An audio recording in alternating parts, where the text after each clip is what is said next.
Hello everyone, સ્વાગત છે તમારું ચેનલમાં। આજે આપણે બનાવીશું મગ દાળની વડીનું શાક।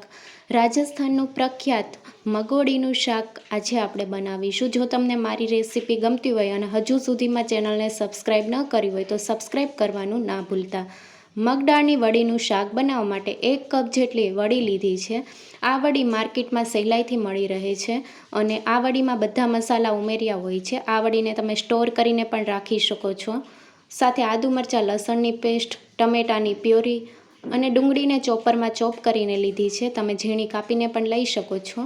વઘાર માટે જીરું, હિંગ, ધાણા જીરું પાવડર, હળદર પાવડર, સ્વાદ પ્રમાણે મીઠું, લાલ મરચું પાવડર, થોડા કોથમીરના પાન લીધા છે। બેઝિક મસાલા આપણે લઈ લીધા છે અને હવે આપણે પેનમાં 2 ચમચી જેટલું તેલ ઉમેરશું। તમે તેલની જગ્યાએ ઘી પણ ઉમેરી શકો છો। તો વડીને આપણે 2 મિનિટ માટે સાતળી લઈશું।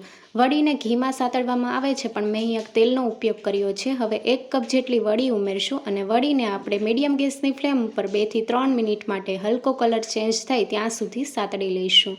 તો વડીને આ રીતે સાતળીને શાકમાં ઉમેરવામાં આવે છે।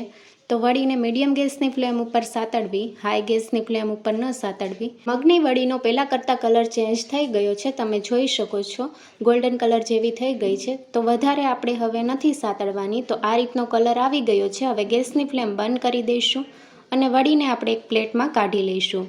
શાકનો વઘાર કરવા માટે પેનમાં 3 ચમચી જેટલું તેલ ઉમેર્યું છે। તેલની જગ્યાએ તમે ઘીમાં પણ વઘાર કરી શકો છો। 1 ચમચી આખું જીરું, જીરું સારી રીતે કકડવા લાગ્યું છે। હવે આપણે ચપટી જેટલી હિંગ ઉમેરશું અને સારી રીતે મિક્સ કરી લઈશું। ગેસની ફ્લેમ મીડિયમ ટુ લો રાખવાની છે, વઘાર બળી ન જાય એ વાતની ધ્યાન રાખવું। હવે આદુ મરચાં લસણની પેસ્ટ ઉમેરશું। 4 થી 5 લસણની કળી, અડધો ઇંચ આદુનો ટુકડો અને 1 લીલું મરચું આ રીતે વાટી લીધું છે। તીખાશ તમે તમારા ટેસ્ટ મુજબ લઈ શકો છો। લાલ મરચું પાવડર પણ ઉમેરવાનું છે એટલે લીલા મરચાંની તીખાશ પ્રમાણસર લેવી। સારી રીતે સાતળી લઈશું। લસણનો કાચો સ્વાદ વહી જાય ત્યાં સુધી સાતળવાનું છે। 2 મીડિયમ સાઇઝની ડુંગળીને ચોપરમાં ચોપ કરીને ઉમેરશું। ડુંગળી તમે ઝીણી કાપીને પણ લઈ શકો છો। તો આ રીતે ડુંગળીને આપણે મિક્સ કરી લઈશું અને ડુંગળીનો હલકો કલર ચેન્જ થાય ત્યાં સુધી સાતળી લઈશું। વડીનું શાક બનાવતા બહુ વધારે સમય નથી લાગતો। તમે જોઈ શકો છો ડુંગળીનો કલર ચેન્જ થઈ ગયો છે, ડુંગળી સારી રીતે સતળાઈ ગઈ છે। હવે આ સમયે 2 ટમેટાની પ્યોરી ઉમેરશું અને ટમેટાં જલ્દી કૂક થઈ જાય તે માટે સ્વાદ પ્રમાણે મીઠું ઉમેરશું। ટમેટાં ઝીણા કાપીને પણ ઉમેરી શકો છો। ઝીણા કાપીને ટમેટાં લ્યો તો છાલનો ભાગ ન લેવો જેથી ટમેટાં જલ્દી ગળી જશે। ટમેટાની પ્યોરીને સારી રીતે મિક્સ કરી લીધી છે। હવે ઢાંકણ ઢાંકીને 3 થી 4 મિનિટ માટે મીડિયમ ગેસની ફ્લેમ ઉપર થવા દઈશું જેથી ટમેટાની ગ્રેવી સારી રીતે કૂક થઈ જશે।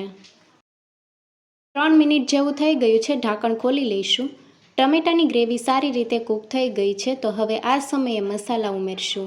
અડધી ચમચી હળદર પાવડર, સાથે 1 ચમચી લાલ મરચું પાવડર ઉમેરશું। લીલા મરચાંની પેસ્ટ ઉમેરી છે એટલે લાલ મરચું પ્રમાણસર લેવું। સાથે 1 ચમચી ધાણા જીરું પાવડર ઉમેરશું। જો તમારે ગરમ મસાલો ઉમેરવો હોય તો તમે અડધી ચમચી જેટલો ગરમ મસાલા પાવડર પણ ઉમેરી શકો છો, પણ વડીમાં પણ મસાલા ઉમેર્યા હોય છે એટલે આપણે બહુ વધારે મસાલા નથી ઉમેરતા। મસાલાને સારી રીતે ગ્રેવીમાં મિક્સ કરી લઈશું અને તેલ છૂટું પડે ત્યાં સુધી થવા દઈશું। તો આ રીતે તેલ છૂટું પડવા લાગ્યું છે।